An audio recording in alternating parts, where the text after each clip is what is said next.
get to the Iron Bowl in a moment, but first, just your impressions of what you saw against the obviously outmanned Western Carolina Catamounts team, but Alabama 66, Western Carolina 3 on Saturday. Any takeaways from that game that you think will bode well for the upcoming Iron Bowl?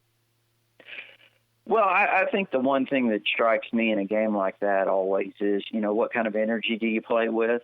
And I thought the team, we've seen them in the past at times in those games, not necessarily play with that same kind of energy and intensity. But, I thought I saw that Saturday, Gary. I thought I saw that from a lot of the young players, especially on the defensive front.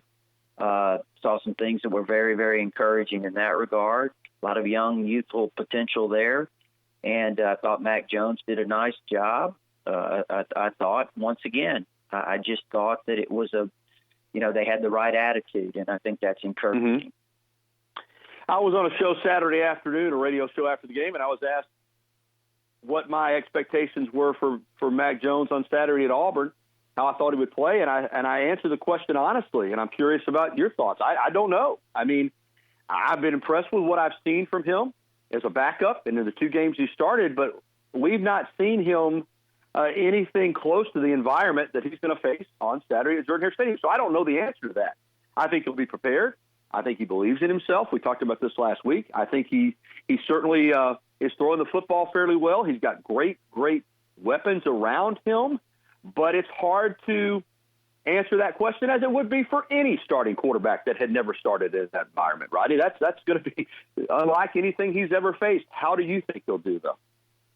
Well, I think you just summarized it really well. I mean, the guy's never been on the road starting in the SEC, and then you have to go down to Auburn in the most intense rivalry perhaps in college football. Matter of fact, I don't think there's much doubt about that. So he's got a handful, not only in that regard, but let's face it, the Auburn defense is really, really good, especially the front is probably as good as any in the country. He'll have a lot of pressure on him.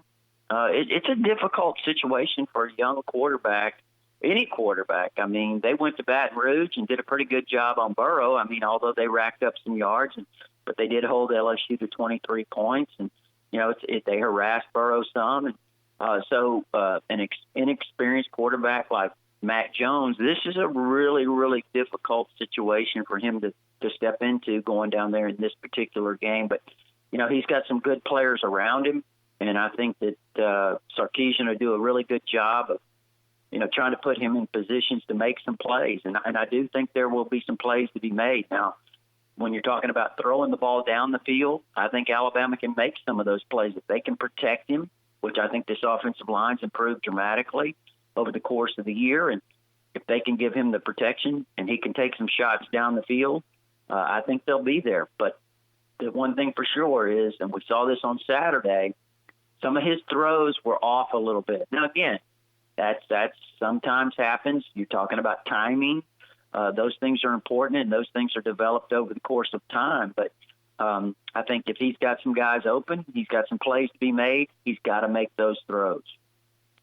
Ron, he has an advantage maybe that some other younger quarterbacks have not had. Jalen came in here and was really thrust into the lineup as a true freshman. Tua played a lot as a freshman, then was thrust into the national championship game at halftime. He's had an opportunity to be around both those guys, both incredible winners, and this year to watch Tua and work with him as the backup quarterback, and then have had a couple of opportunities to play, a couple of games to start, albeit not against the competition level he's going to face on Saturday. But even though he's inexperienced, in some ways he's much more experienced than a lot of guys that would be a backup quarterback. He's been around the program 3 years. He's been around 2 great quarterbacks. How much do you think that helps him, if at all? I think, the fact that he's in here and he has a great grasp of the offense, I don't think there's any doubt about the mental part of it. And I think the opportunities that he's had to go out there this year against Arkansas, then Mississippi State on the road, early, or rather late in the second quarter when he had to go in when Tua went down. He had to kind of guide and shift the rest of the way. And then, this last game, I think all of those experiences certainly, helped him in terms of the execution and the mental part of it as well. But I do think that he has Mac Jones is a really smart kid. I think he's got, he's got a grasp of what he's doing. I like his body language. I think he can throw the ball pretty well. I think he's a very capable player. I think the one thing that Mac's going to have challenge with, besides this Auburn defense, Gary, is, this is an environment that's pretty, it may be the most raucous crowd there is once they get to going. And I think that's one of his challenges. He's going to have to manage everything. He can't let the situation get to him. He's got to be clear-minded. He's got to be focused. And if he makes a bad play, that's the key. How does Mac Jones, how will he respond to adversity if things don't go well for him, initially? I think that'll be the big challenge for him, is to not allow the circumstance to overtake him. This week, he's going to be prepared. I don't have any doubt Alabama's going to prepare very well this week, and I'll get into that with you more in just a moment. But for Mac Jones, and I know Tua's priority obviously is getting well, but you got Sarkisian, you got the other offensive coaches, you got the other quarterbacks, but do you think Tua will play a role this week with Mac in helping prepare him with his experience and his knowledge of that offense? I know if I were Mac, I'd want to pick Tua's brain. Do you think that's something that might happen this week? Well, very possibly. The one thing I will say, though, is, it's unfortunate that Tua never had an opportunity to play at Auburn. He's gone through his career and will never take a snap on that field. Would have looked forward to seeing him, in that opportunity, that environment, see how he would respond. But, again, I think probably those guys talk a lot anyway, regardless. And, I think sometimes the best thing to do is to allow a guy to get focused on his own. These are things that he's going to have to do. To me, the biggest challenge is, like I said, he's got to be prepared mentally and not allow whatever happens, if it's an adverse situation, he can't allow that to kind of overwhelm him. And I think that's going to be, like I said, that will be his biggest challenge. Now, again, Sarkisian is probably as good as there is, Gary, at coaching quarterbacks. I think he does a tremendous job. And I think he has done a really, really good job. You can tell how many backup quarterbacks can step in. And, again, I understand he hasn't done it against an Auburn or an LSU, but he stepped in and played with a lot of confidence against Arkansas. Sure. Was 18-22, had a couple of touchdown throws. And I think that all goes back to Sarkisian. So, again, I think he'll be prepared. I have no question about that. The question I have is how is Mac going to respond? Is he going to play with some hesitancy? Is he going to go out there and play with confidence? And then how will he respond if the challenge is an adverse situation? Special teams is always important in big games. I think it could be crucial this weekend. Alabama, if they can get the ball into Jalen Waddle's hands on a punt return, he can do special things. Bulvis is going to have a lot of pressure on him to make his extra points. If there are field goal opportunities, to make them, to kick off well.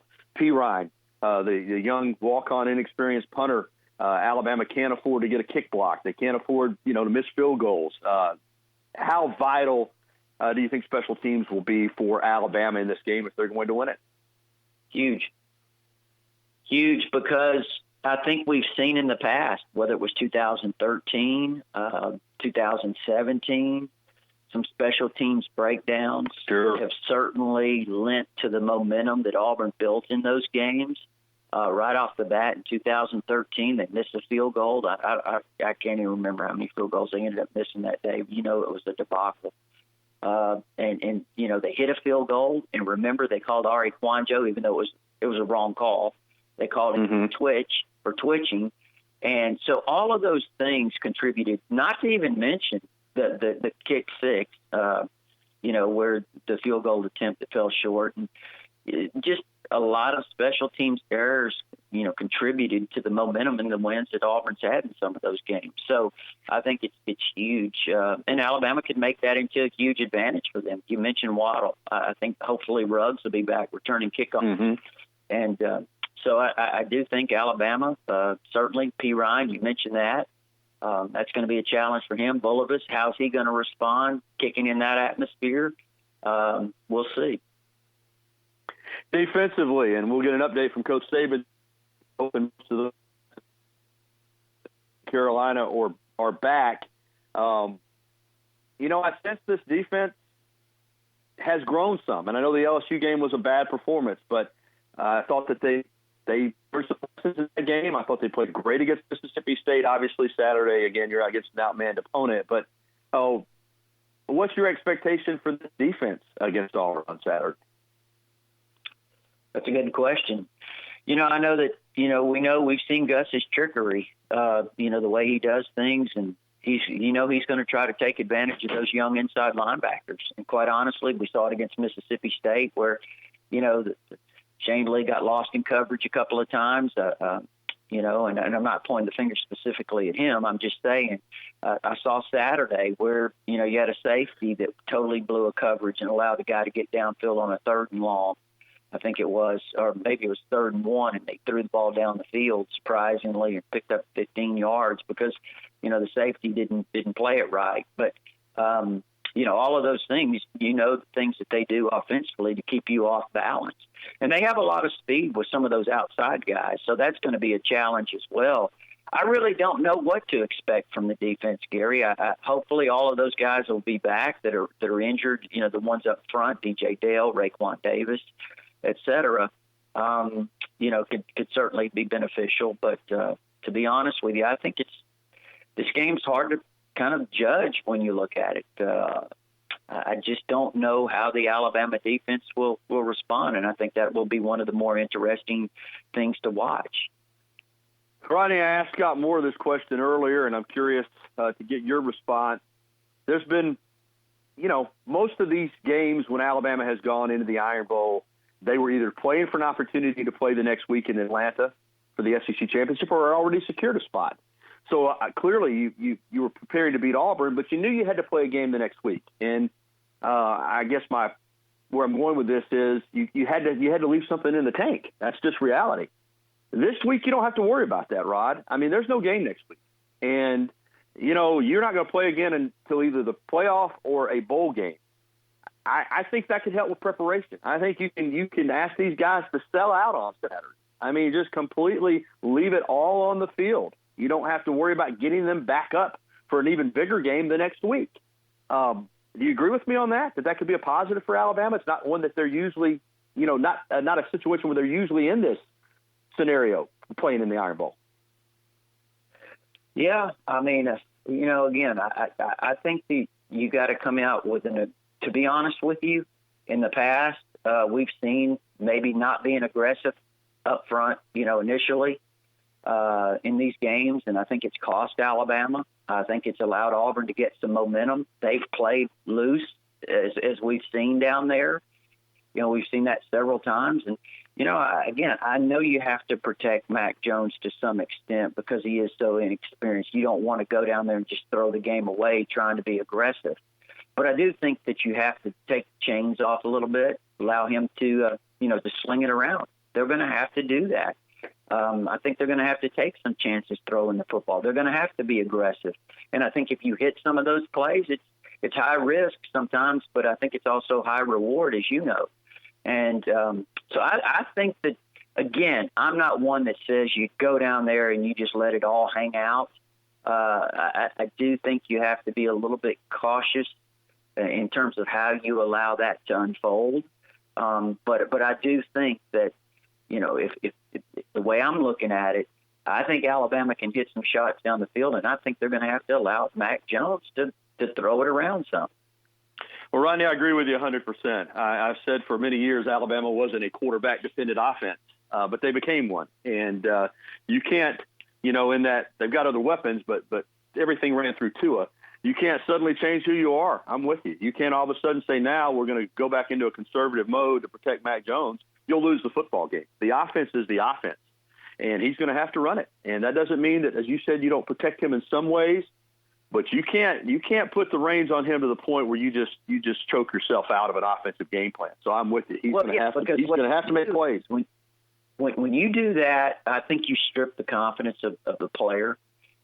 to some extent. They know what's going on. And, again, I think you have to be careful. You do have to protect them in certain ways.